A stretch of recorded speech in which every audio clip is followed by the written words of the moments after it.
good morning, America. As I'm sure many of you have heard, yesterday was the general election in the United Kingdom, Great Britain, England, or whatever you Americans call it, to determine who will be the next Prime Minister of this country. Unfortunately, you may be hearing the term hung parliament. And if you're anything like me, if you hear the word hung parliament, you probably got a little excited. And to be quite honest, it is a bit exciting. Now, in England, London, wherever I am, we don't do things quite like you do in America. For example, we do not vote directly for the Prime Minister.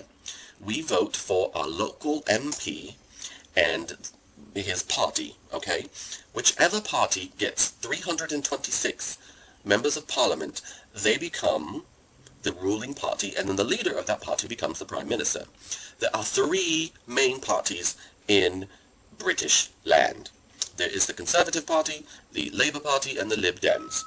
Currently, the Labour Party is in power, and the leader of that party is Gordon Brown, you know, the ugly guy who's Prime Minister. Well, unfortunately for them, the Conservatives have won a majority of the MP seats in Parliament. However, they have not reached that magic number of 326, which is kind of like the Electoral College and reaching the magic number of 270. The Conservatives are headed up by David Cameron, and the Lib Dems are headed up by Nicholas Craig, I believe. Now, to relate them to parties that you may understand, in America, the Conservative Party is a lot like the American Republicans. They are anti-gay, they are religious, they are basically right-wing wackos. And we don't want that, do we? Do we really? No. The Labour Party is sort of a middle-of-the-road, democratic, but very moderate, but not, you know, kind of very centrist. And of course, the Lib Dems are exactly like they sound. They are liberal, they are left-wing, they support, you know, gay rights, the environment, human rights, and everything that is good in the world. So, there are a couple scenarios that could play out, and let me just explain what those might be.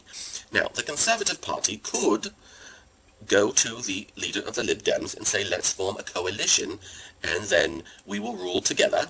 Gordon Brown, the leader of the Labour Party, would then probably have to step down, and this David Cameron guy would then become Prime Minister of England. Or the Labour Party could go to the Lib Dems and say, let us form a coalition. We will listen to what you have to say, we'll pass some of your legislation, and then of course Gordon Brown would remain Prime Minister. I personally don't care what happens either way. I just want someone attractive as Prime Minister, and Gordon Brown isn't it. I would prefer it was the Lib Dem guy, but they just only got 51 members of Parliament, so that's not going to happen. So, around the water cooler today, I want you to remember this video, and you can talk like you know what went on, and just remember hung Parliament. And if your friends ask you, is that the name of a porno movie or something, just tell them it's kind of like a hanging Chad. And I don't know about you, but if it's a choice between a hanging Chad and a hung Parliament, why can't we just have a hung Chad? That would be the best thing, a hung Chad. So that's all from merry old England. I hope this explains what happened yesterday here in the Queensland. Oh, speaking of the Queen, and no, not me, darlings. Apparently, there's a third alternative that the Queen can get involved if one of the parties cannot form a government. That the Queen could step in, sort of like she'd be like the Supreme Court, and decide who would be the ruling party and the Prime Minister. And again, just like the 2000 election, you know, she would steal the election for the person who probably won.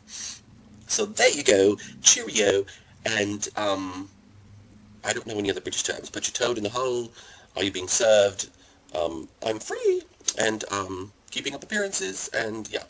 So that's all for today, and I just have to say, HD is fabulous. Talk to you later. Bye.